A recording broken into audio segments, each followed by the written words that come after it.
Reflections, Women in the Mirror.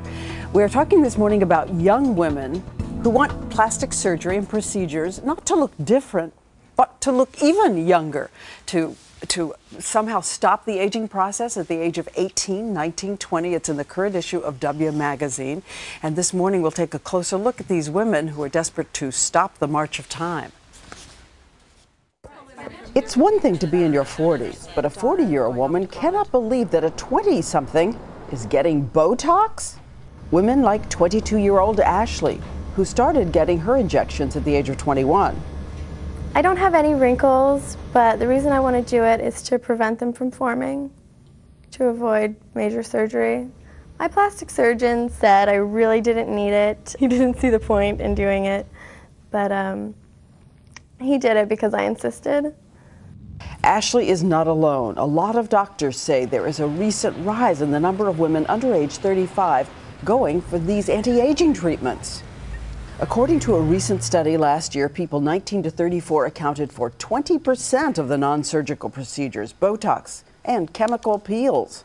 There's a number of different factors. There's more pressure than ever to look young, to look perfect. I mean, now that we can, eradicate every wrinkle, there's more of a pressure to do that. The accessibility of treatments like Botox and Restylane, you can go to a day spa and get it. It's like going into a Starbucks or something, it's just everywhere. I mean, so often you hear women who are in their 40s and 50s saying, oh, to be 20 again, or, that kind of made me realize that, I do want to preserve it. Is it right for these extremely young women to receive these treatments? And does it work?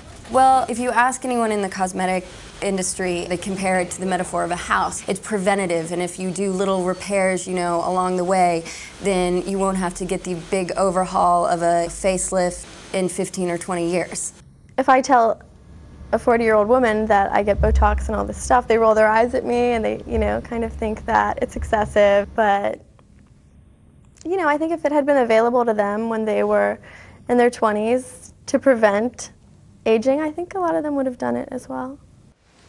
Dr. John Joseph, a facial plastic surgeon from Beverly Hills who is on a holy rampage to stop all of this, joins us right now. Watching you shake your head as you looked at this says everything, doctor. But let me ask you the first question, which is it like a house? And if you keep the repairs up, does it work? Well, certainly to some extent that's true, but usually when you repair something, it's broken.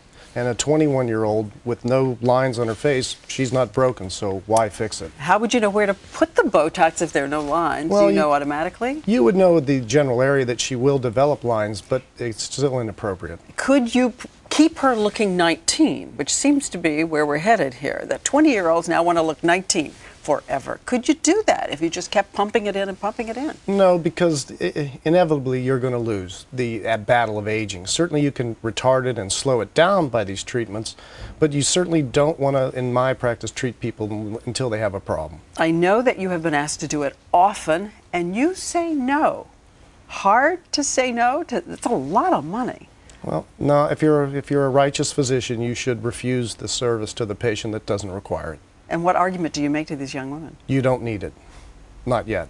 But clearly need is not only what this is about. This is about something else. Can you actually talk them out of it? And I'm thinking of parents joining in too here.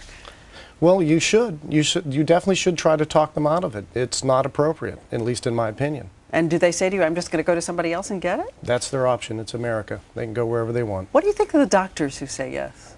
I think that if they actually had a 21-year-old daughter themselves, they probably wouldn't treat her. And if they choose to treat someone else's daughter, shame on them.